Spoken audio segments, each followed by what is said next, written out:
Hello and welcome back to Global English Podcast, the place where we break down English for you. I'm your host, Jordan. And I'm Taylor. Good to see everyone. We are so glad you're here with us today. We're really going to be doing a deep dive into some of the things that, can really hold you back in conversation. Absolutely. We're hoping to cut through some of the noise and just focus on those core fixes that can take you from feeling like an intermediate speaker to someone who's genuinely comfortable. Yes. A comfortable conversationalist. That's the goal.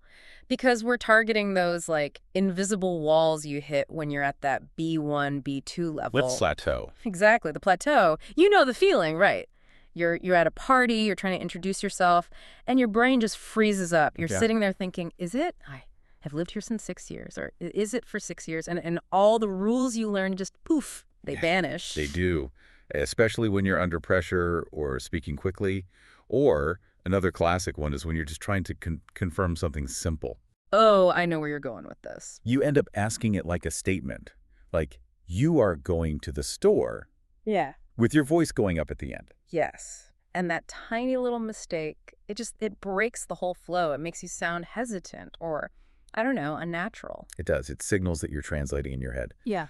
So our mission today is to smooth out those little bumps, to give you that confidence, especially in those first few minutes of a conversation or, say, in a tricky work meeting. Speaking of work, here's a little teaser for everyone listening.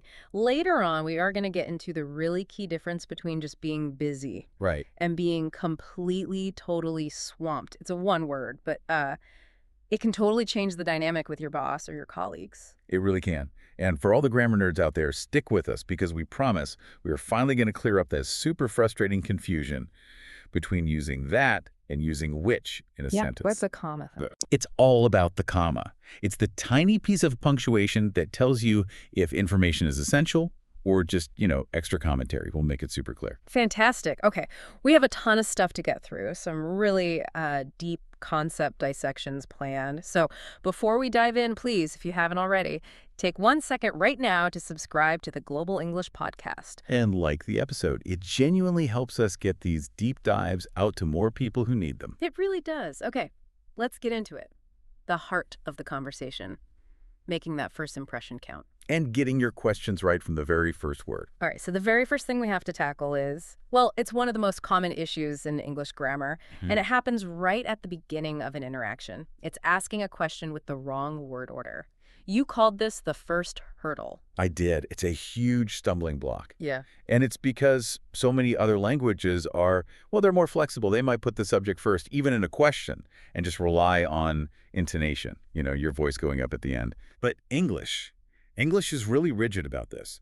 We demand that you invert or flip the subject and the verb, or more often the subject and the auxiliary verb. I hear this all the time. Learners will say a perfect statement, but just add a question mark with their voice. So, okay, let's break this down. What's the absolute fundamental structure that everyone needs to just burn into their memory? The formula is pretty much set in stone, especially for your standard why questions, who, what, where, why, or your simple yes-no questions. Okay. You start with a question word if you have one. Then immediately after comes the auxiliary verb. So that's the do, does, is, are, can't. Exactly, your little helper verbs. Then comes the subject, he, she, you, the report. And finally the main verb, which is usually in its basic simple form. So if we go back to that classic mistake, you are going to the store. The learner is basically just saying a statement and hoping for the best. Precisely. All the right words are there, but the auxiliary verb, are, is in the wrong spot. To fix it, you have to pull that little word right to the front to signal your intention immediately. So it becomes, are you going to the store? That's it. That flip is the signal. I liked your analogy about the traffic police earlier, but let's be real for a second. If I'm a learner and I say, you are going to the store, people will probably still understand me, right? So what's the real cost here? Is it just sounding awkward, or can it actually cause a breakdown in communication? That is such a critical question, and it really gets to the heart of what fluency is. It's not just about being understood. You're right, people will probably figure it out, but the cost is twofold. Okay. First, yes, it sounds unnatural. It breaks the rhythm of the conversation. But second, and this is the important part, it forces the listener's brain to do extra work. What do you mean extra work? Their brain first hears a statement. Then at the very last second, It hears a rising intonation and has to go back and recategorize the whole sentence as a question.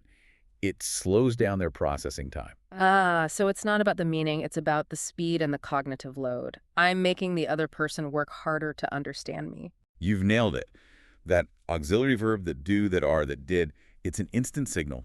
It's a non-negotiable flag that tells the listener, get ready, a question is coming, I need a reply. In a fast-paced conversation, you need that clarity right from the start. Okay, let's do that M1. Concept dissection on these auxiliary verbs. Why do we even have them? Why can't I just have you go to the store, like a command? Well, we need them because they do all the heavy lifting. They carry the grammatical information about the tense, is this past, present, future, and the form. Like, is this a question or a negative statement? So they're like the support staff for the main verb. That's a perfect way to put it. Yeah? They are the traffic police.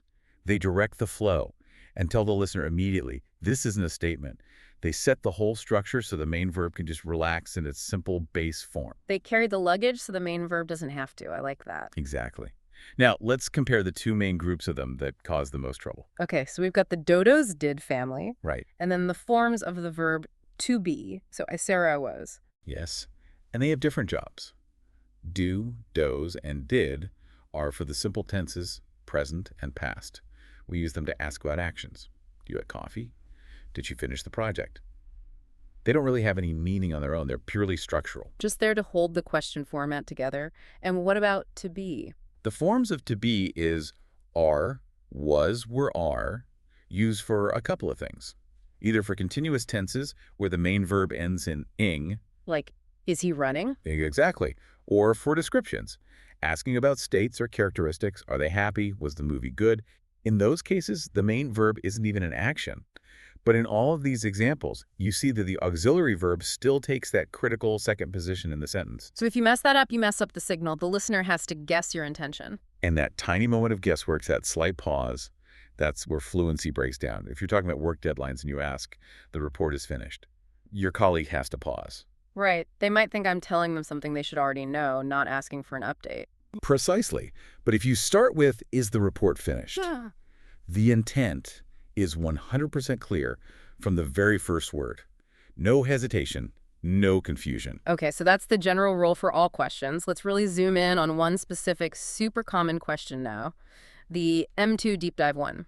What do you do? Yes. This is, it's probably one of the top 5 most used phrases in any first meeting, but it's constantly confused with its cousin, what are you doing? Oh, right. The source material is very clear on this. What do you do is about your job. What are you doing is about right now. Exactly. The first is about your profession, your occupation. The second is about your current temporary action. Okay, but here's a practical question. If I'm at a networking event, things are moving fast. If I say, what do you do? Really quickly, how does the listener's brain instantly know, their career and not like what they're doing standing by the snack table? The secret is all in the grammar. It's the tense that provides all the context. Yeah. What do you do? Uses the simple present tense. And by definition, the simple present is used to describe things that are permanent, or long-term states, or habits, or general truths. Your job or your profession is considered a long-term, more or less permanent situation. Ah, okay.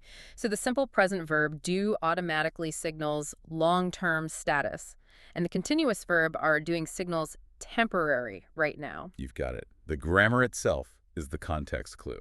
That's a huge light bulb moment for me. Okay, let's put this into practice. Can you give us 5 really different examples of using what do you do to show how it works in different situations? Absolutely. Let's loop through some examples to feel the different vibes. Hit me with the formal one first. Okay, formal. Imagine you're talking to a new manager. You might say, I understand you're leading the new development team. What exactly do you do on a day-to-day basis in that role? Ooh, I like that. It's specific. It shows you've done your homework now. Super casual. Casual. You're at a friend's barbecue, you meet someone new. Hey, you look like a creative person. What do you do? It's a simple, friendly way to start a conversation. Okay, now give me a funny or weird one. Funny weird. You see someone struggling to carry a giant antique-looking clock into a building. You could say, wow, that looks heavy. What do you do for a living that requires you to carry a giant clock? Huh. I love that. Using their job as a way to comment on the situation. Okay, historical. Historical. Think about a small village 100 years ago. Before the census, neighbors would often just ask, what do you do? to understand a person's role and status in the community. It was a social anchor. It defined you. Okay, last one. Philosophical. Philosophical. When we ask, what do you do? Are we just asking for a job title? Or are we on a deeper level trying to understand someone's core purpose, their contribution to the world? Wow. Okay, that really shows the range of this one simple question. Let's try to put it all together in an extended scenario role play. Let's say we're at a professional conference, maybe a little awkward, trying to network. That's good. You can start. Okay. Hi. Nice to meet you. I'm Jordan. I don't think we've met before, have we? This is my first time at this particular conference. Hi, I'm Taylor. No, I don't think we have. I'm actually just here for the day to support a friend who's launching a book. So, I'm not really in this industry myself. Oh, that's really cool. A book launch. So if you don't mind me asking, Taylor, what do you do when you're not, being a supportive friend? That's a good way to put it. Well, I have my own business, actually. I'm a language consultant. I work with big tech companies to help their international teams communicate more effectively. Wow, that sounds fascinating and probably very challenging. It has its moments, especially with engineering teams. What about you? Well, I'm actually in between jobs right now. I just finished up a big contract in graphic design, so I'm looking for my next long-term role, hopefully with a company that has a focus on sustainability. Oh, that's a great field to be in. Very relevant. So you're looking for a full-time position then, not more contract work. Exactly. I'm actively looking, but being pretty selective about it. I really want to specialize more in UI/UX design. That's smart. It's good to have a focus. Yeah. Well, I wish you the best of luck with the search. Perfect. That felt so natural. And you used some great phrases in your answers, which brings us to the next part. Collocations and nuances for answering the question. Can you give us 5 key tips for responding smoothly? Yes, these are vital for sounding polished. First, the preposition. Always use work in for your general field or sector. I work in finance, I work in education. Okay, working. Got it. Second, the article. When you give your specific job title, you must use a or an. I'm a teacher. Never, ever, I'm teacher. It's a small word, but leaving it out is a huge red flag. Right, I'm an engineer. Okay, what's next? Third, if you're a student, the standard phrase is, I'm a student. You can add at in your university or studying and your subject. Simple enough. Number 4. Number 4 is a nuance about roles in the home. The modern professional terms are stay-at-home mom or stay-at-home dad. The older word housewife can sometimes be seen as outdated, so it's safer to stick with the modern phrase. Good to know. And the last one for a very common situation. Yes. If you are currently unemployed, the most polite, professional, and positive way to phrase it is, I'm in between jobs at the moment.